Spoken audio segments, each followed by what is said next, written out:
Bom dia, boa tarde, boa noite. Aqui, Blog Mundo Fictício, trazendo para vocês mais um vídeo lendo o quadrinho com vocês. Bem, eu já tinha pego o Mephisto vs Heróis Marvel, já tinha pego Épicos Marvel, né? O número 1, que era os X-Men versus Vingadores. E esse aqui é o Mephisto vs Heróis Marvel. Essa revista, né, no caso, na minha opinião, é uma das melhores revistas já feitas nessa linha de épicos, né? Essa revista ainda não saiu em formato, né, maior. Quando sair, eu acredito que eu vá comprar também, porque eu acho que é um relançamento que logo logo a Panini vai fazer. Deve ter aqui pedaços de história faltando, porque o jeito que a Abril montou ficou perfeito, mas eu acredito que deva ter faltado algumas coisas, tá?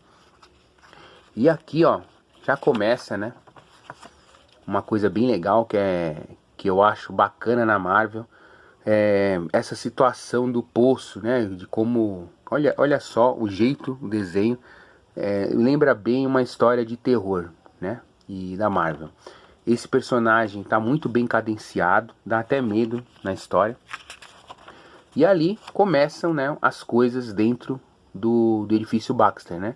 E aonde o Franklin começa a ter pesadelos com os pais, com o tio John dele, né? Para quem não sabe, o Franklin Richards é o filho do Red Hatches com a Sue Storm. E começa a ter pesadelos. Ele tá prevendo, porque ele sabe muito bem que alguma coisa acontece. Mas até então a história transcorre, só que começa a ter umas situações estranhas, né? Por exemplo, o Ben Green, que namora, né, no caso a moça cega, que faz escultura, esculturista, né? E ele acaba vendo, né, o tio John, no caso John, que é o Tocha Humana, beijando a Alicia Master, que é a moça cega. E o que acontece? Ele começa a esmurrar. Só que dá para perceber que não é, né? Que não é a verdadeira, que aquilo é uma ilusão.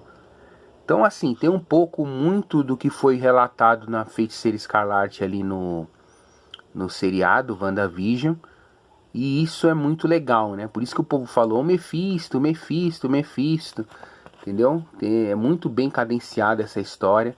Aí o próprio John também é atormentado quando ele vai assistir um jogo de tênis. E aí os caras começam a acusar ele na arquibancada. E ele acaba entrando em chama no meio do jogo. Então é assim, começa a ter situações relacionadas a inferno, né? Ou seja, é o demônio agindo dentro da história.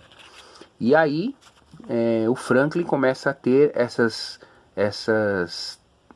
alucinações, esses sonhos, essas premissas. E aí a Mulher Hulk, que também está no grupo, né? Que isso é bem legal também. A Mulher Hulk faz parte nessa época. Também, né, aparece, né? Como vocês sabem, né? O Mephisto ele assume personalidades, igual o Loki, né? E aí ele se apresenta aqui, ó, dizendo o que ele quer. Acho muito legal esse jeito aí, muito bem montado, né? O jeito como é mostrado o local onde ele fica. E aí, vocês sabem, né? Contra ele é praticamente impossível ganhar na porrada. Mas mesmo assim, o Ben Green vai pra cima dele.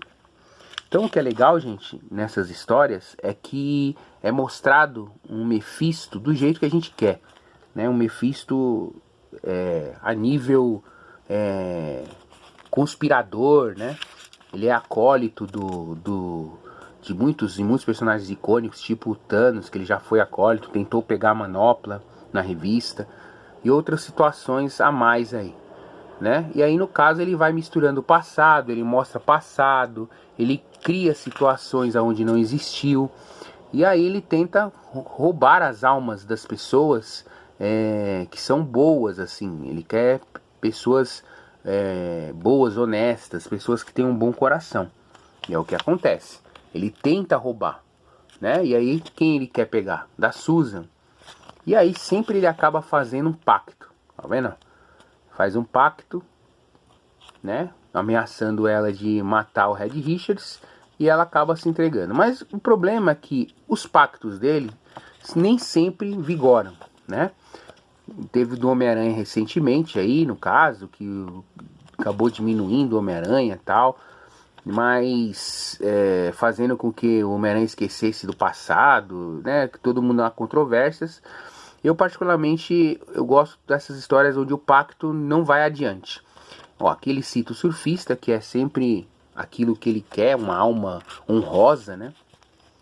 E aí parte para quem? Pro X-Men, né? Que no caso aqui é o X-Factor. O grupo criado depois que a Fênix renasceu, né? A Jean Grey. E aí o Red vai pedir ajuda pro X-Factor. Tá desesperado porque a Susan tá no inferno com o Mephisto. E aí, gente, vai surgindo um monte de situação, né? É lógico que vocês sabem que nesse grupo tem a Jean Grey, que é super poderosa. Mas aí, olha só, o Mephisto vai lá e tenta fazer um pacto com o X-Factor. Ele sabe argumentar, né? Ele sabe iludibriar. E ali ele acaba levando nada mais nada menos do que a Jean Grey. Então, as duas grandes telepatas da Marvel é levada. Lembra aquela história das noivas lá? De uma história de noivas onde o vilão acaba pegando várias noivas. Eu esqueci o nome dele, né? Então, ele começa a fazer a mesma coisa. Só que essa história aqui veio bem antes, né? E aí, o Anjo, né? Visto aqui como uma premissa de contraparte do Mephisto. E aí eles resolvem, né, ir buscar a Jean Grey, né? Nisso, o Mephisto começa a atacar o X-Factor, né? Apesar de eles serem inteligentes, mas ele sabe manipular muito bem esse tipo de situação. Começam a surgir monstros na cidade, né? Os parademônios do Mephisto, digamos assim.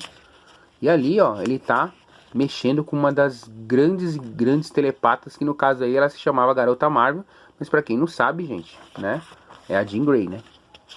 E aí começa a mostrar cenas do passado, né, onde mostra a imagem da Madeleine com o bebê. Então ele começa a querer zoar a cabeça do Cíclope, mostrando situações aí adversas, porque o Cíclope fica confuso. E aí ele leva ela para a sua casa, né? O inferno do Mephisto. Gente, essa revista é magnífica, bem desenhada. O Mephisto fala também o porquê que faz isso, é citado. Aí aparece alguns heróis que ele tentou roubar as almas, né? No caso dos Vingadores e do próprio X-Men. E aí surgem os X-Men, né? Que eu acho bem legal também. Essa parte aqui é muito legal, que é uma situação do Wolverine com a Vampira. O Wolverine está muito bem cadenciado, ainda está bruto, né? Aquele Wolverine bruto. E aí, uma coisa bem bacana é que ele acaba indo para a Vampira, né? O Mephisto. Que eu acho bem legal, que a Vampira tenta encantar ele e tal. Só que a Vampira docemente acaba beijando. Olha que cena icônica. Só que tem um detalhe, né? Ela acaba vendo o que é ser o Mephisto. E o Mephisto acaba, né, rindo, né, dessa situação toda. E acaba enganando ela, porque ele é um demônio, ele não faz pacto com ninguém. Então eu acho isso bem legal, né? Tem uma luta aqui entre o Wolverine e a Vampira, que sempre nas revistas tiveram um embate desde o início, né, de aceitação um pelo outro. Ele faz uma confusão aqui, ó, e aí os X-Men começam a lutar um com o outro, né? Isso, Mephisto envolvido, né, nessa situação. E assim, é uma história que você transcorre em menos de minutos, né? Porque além do desenho ser maravilhoso, o roteiro é ótimo, né? E aqui o X-Men na mão do Mephisto acaba perdendo, né? Olha o que ele faz com o Wolverine, transcorre de um jeito fazendo o Wolverine voltar à forma absurda de ser um animal, né? Como se ele tivesse regredido. Então ele consegue capturar ali digamos entre aspas, as noivas, né? A Horror, né? A Vampira, a Jean Grey e a Mulher Invisível. E aí as mulheres se unem para enfrentar o Mephisto. Porém, ele é super poderoso, né? Então não adianta enfrentar com força bruta. Aí aparece o Tribunal Vivo, que ele está interferindo em certas coisas. E aí o Tribunal Vivo dá uma chamada nele, né?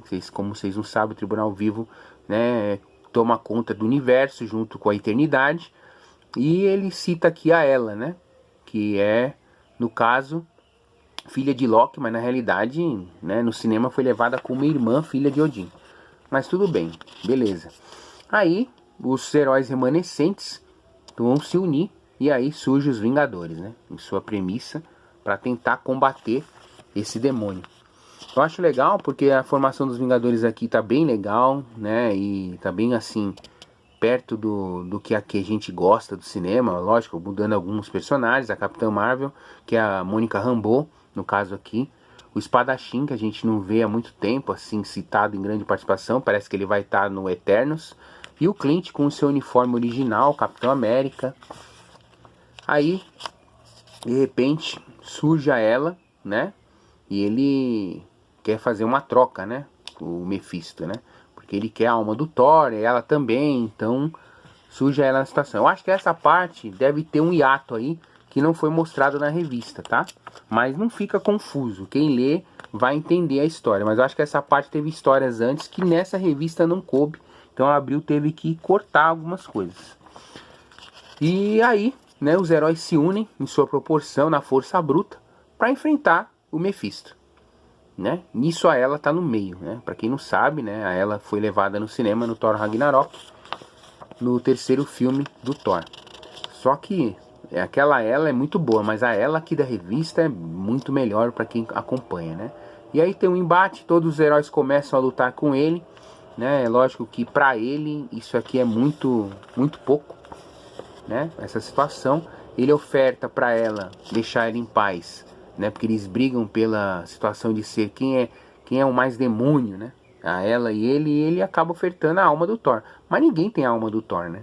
Porque o Thor, ele é divino, ele é um ser único, né? E acaba ofertando para ela. E aí ele sai dessa ilusão, Thor. Olha só que legal, ó. Ele acaba engolindo o Thor. Olha que imagem assim impressionante. E o Thor, devido à sua pureza, acaba se libertando. Tá mostrando aqui dois Thor, tá? A alma do Thor e o Thor do jeito que tá na época, que ele tá de barba. Pode ver que ele tá modificado. Mas a alma do Thor, a essência do Thor, é aquela essência do início, né? Do John Byrne, né? A visão do John Byrne aqui. Acho bem legal isso, ó. Vou voltar aqui pra vocês, né? Pra vocês entenderem aqui que tem duas imagens do Thor, né? Então, é bem legal isso, né? E olha só, viu? As duas imagens aqui, ó. Ó, a imagem aqui e a imagem do Thor, como ele tá.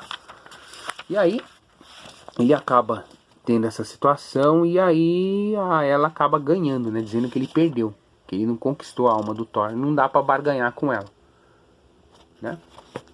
E aí ele perde. E aí, no caso, a Ela, né, acaba ajudando indiretamente os X-Men, os Vingadores e todos os heróis restantes que estavam lutando contra ele, né? E aí o Mephisto acaba voltando pro inferno e dizendo que vai voltar de uma hora para outra a conquistar o reino dele. E aí aparece o Tribunal Vivo, né? Que faz aquela palavra com o Mephisto dizendo que ele não pode intervir, mas ele nunca desiste e termina com a risada icônica aqui. Risada icônica. Olha só os desenhos, gente. John Buscema, não precisa nem dizer, né? Arte final Bob Eck também, que é maravilhoso. E o roteiro aqui do Al Milgrom, eu não tenho muito conhecimento de algumas coisas dele, mas eu sei que ele trabalhou muito com o Jim Sterling. Então, já sabe que, né? Então, assim, não tenho o que falar. Essa revista é épica. Olha a propaganda aqui do Star Trek aqui no final. Essa revista é épica. Eu espero que a Panini relance ela de novo. Mas em formato, lógico, de encadernado, capa dura. E coloque as histórias faltantes que estavam aqui no meio, que eu acredito que estava faltando. Essas histórias. Que para dar contexto maior ao quadrinho, né? Mas assim, quem lê essa entende perfeitamente. Mas é lógico, o início é bem aterrorizante. É bem legal esse início, dá até medo. E isso faz desse quadrinho uma das melhores revistas que eu já li da Marvel, né? Eu apresentei ela numa outra questão, junto com as outras, mas eu tinha que fazer a série Lendo o Quadrinho com vocês com ela, porque eu acho que ela é impressionante para se ter dentro da sua coleção. Essa revista é a minha original, tá? De quando eu era jovem, né? Então tá aqui, ainda é, por isso que ela tá bem velhinha. Eu não precisei comprar outra, eu guardei. Porque as sagas, quando eu me desfiz das revistas, as sagas eu mantive, né? Foi essa, a saga de Thanos, Secret Years, né? Todas as sagas eu mantive. Só as revistas mesmo, aquelas de coleção tipo Homem-Aranha, da Abril, aquelas eu tive que me desfazer todas, tudo, mas as sagas eu mantive. Por isso que quando eu mostro aqui as sagas em formatinho, todas elas são as minhas revistas mesmo, de quando eu era jovem, né? Então eu mantive esses quadrinhos. Ficou muito na casa da minha mãe e aí eu acabei trazendo depois que eu casei. Então por isso que conservou aí bastante tempo, né? Porque a revista é o seguinte, se você deixar num local seco e guardado, ela dura, tá? E essa revista aqui eu já li várias vezes, tá?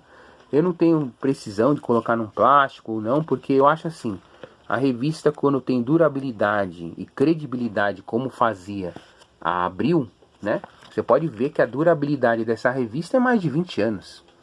Então a qualidade dela nunca muda, tá? Então, óbvio, né? Como as coisas antigamente eram mais bem feitas, né? Então, bom dia, boa tarde, boa noite. Eu vou deixar alguns vídeos dessa série aí na descrição, para que vocês acompanhem outras séries de outras revistas que eu fiz. E pede aí nos comentários qual revista que vocês querem que eu faça aí a premissa, né, da série Lendo o Quadrinho com vocês. Agradeço a todos, um bom dia e muito obrigado aí por mais um Lendo o Quadrinho com vocês. Eu faço como se eu estivesse lendo mesmo, que é essa interação, né, ficar mais próximo do espectador, né, que é ler a revista, voltar, abrir, é o que a gente faz quando tá lendo, né, é o que a gente faz quando é criança, a gente faz isso, lê, volta, retorna, abre de novo, marca a página. Essa revista tem uma ligação muito íntima assim, de que você imerge para dentro da história, né. Então vou terminar aqui, ó, com essa cena icônica. Bom dia, boa tarde, boa noite. Blog Mundo Fictício aí pra vocês. Curta o vídeo, compartilha e agradeço como sempre.